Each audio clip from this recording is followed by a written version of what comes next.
Just got to be introduced, that's all. बस परिचय होने की जरूरत है। आप अपने आसपास की हर चीज पर बहुत ध्यान दे रहे हैं, इस पर पर्याप्त ध्यान नहीं दे रहे। लेकिन आपके जीवन की क्वालिटी मूल रूप से इस बात से तय होती है कि आप इसे कैसे रखते हैं, है ना? इस पल आपने कैसे कपड़े पहने, आपने बाहर कैसी कार खड़ी की है, आप किस तरह के घर में रहते हैं, यह आपके जीवन की क्वालिटी तय नहीं करते। इस पल आप अपने भीतर कितना आनंदित महसूस कर रहे हैं, यही आपके जीवन की क्वालिटी तय करता है कि नहीं? इसके बारे में कुछ भी नहीं किया गया है। आपको लगता है कि यह किसी नतीजे की तरह सामने आएगा और आप अपनी खुशी के लिए असंभव लक्ष्य रख रहे हैं।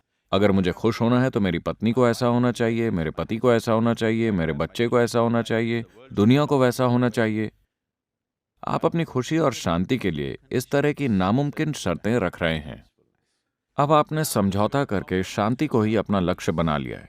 Why I'm saying compromise yourself to मैं ऐसा इसलिए कह रहा हूं क्योंकि बहुत से लोगों ने परम आनंद या उन्माद को पाने की इच्छा ही त्याग दी है। अगर मैं शांत रह सकूं तो काफी है। यहां तक कि तथाकथित आध्यात्मिक गुरु भी यही कह रहे हैं कि शांति ही आपके जीवन का परम लक्ष्य है।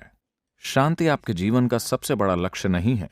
अगर आज आप अपने लंच का आनंद उठाना चाहते हैं तो आपको शांतिपूर्ण होना चाहिए, है ना? अगर आप शांत ही नहीं हैं तो आप अपने जीवन में कोई भी काम सार्थक रूप से नहीं कर पाएंगे। worthwhile way. To be peaceful, मूल रूप से शांत होने का मतलब है कि आप अपने मन को बेचैन नहीं कर रहे। to be peaceful, शांत होने का अर्थ है कि आपका तंत्र पूरी तरह से सहज है। आप जानते हैं कि अपने मन को कैसे चलाना है, अपनी भावनाओं को, शरीर को और ऊर्जाओं को कैसे चलाना है। आप शांत हैं। ये कोई रॉकेट टेक्नोलॉजी नहीं है। ये सबसे बुनियादी बात है।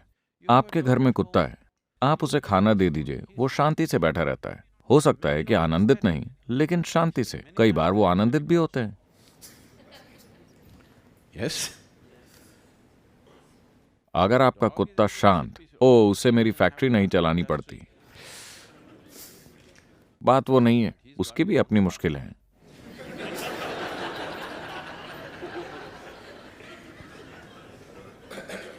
देखिए, इसका आपके बाहरी कामकाज से कोई लेना देना नहीं है। यह आपके भीतरी तंत्रों से जुड़ा है कि वो कैसे काम कर रहे हैं।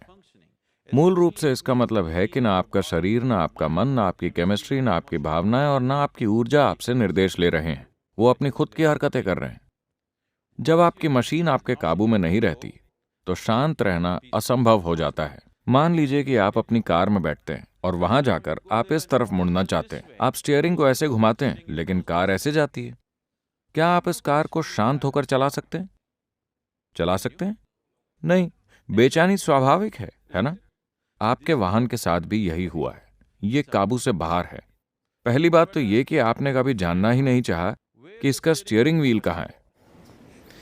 This is ये एक कार जितना सरल नहीं है। ये एक सुपर कंप्यूटर है। अब समस्या ये है कि ज्यादातर लोगों ने तो इसका कीबोर्ड खोजने तक की कोशिश नहीं की है। उन्हें लगता है कि अगर वो ऐसा करते हैं तो वो काम करने लगेगा। जब आपको ऐसी परिष्कृत मशीन दी गई है, अगर आप उसे सही तरह से नहीं चलाते तो ये आपके लिए कई परेशानियां पैदा करेगी। अभी अनजाने में ही चल रही है। ये इस तरह से बनी है कि अगर आप अपने हाथों को इस तरह रखते हैं तो ये एक तरह से सांस लेगा। अगर आप इसे केवल पलट देते हैं तो आपके सांस लेने का तरीका, आपके फेफड़ों का सांस का पैटर्न ही बदल जाएगा। जब आपके पास समय हो तो आप इसे आजमा सकते हैं, ऐसे और ऐसे।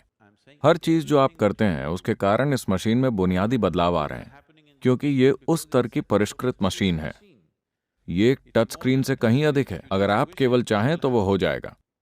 जब आपके पास ऐसी संवेदनशील और परिष्कृत मशीन है और आप इसको एक लुहार की तरह चलाते हैं तो फिर शांत रहना कठिन सा हो जाता है। शांति आपके जीवन का सबसे बड़ा लक्ष्य नहीं है, ये सबसे बुनियादी जरूरत है। कभी भी ये ना सोचें कि शांति ही सबसे बड़ा लक्ष्य है। अगर आपने ऐसा किया तो आपको कब्र में ही शांति मिलेगी। आपको ये देखना चाहिए कि शांत होना आपके जीवन में पहली चीज है ना? अगर आप अपने जीवन में कुछ भी समझदारी से करना चाहते हैं, अगर आप अपने जीवन में किसी भी परिस्थिति को समझदारी से निभाना चाहते हैं, तो आपके लिए शांत और खुश रहना बुनियादी बात है। इतनी बुनियादी बात इन दिनों स्वर्ग तक उठ रही है। लोगों को लगता है कि उन्हें कहीं और जाकर शांति मिलेगी, यहां नहीं, क्योंकि आपने कभी भी इस मशीन पर ध्यान नहीं दिया। आपने कभी इसके अंदरूनी तंत्र पर ध्यान ही नहीं दिया है कि एक इंसान कैसे काम करता है। आपके भीतर जो भी हो रहा है उसका आधार क्या है, इसके लिए थोड़ा सा ध्यान देना होगा।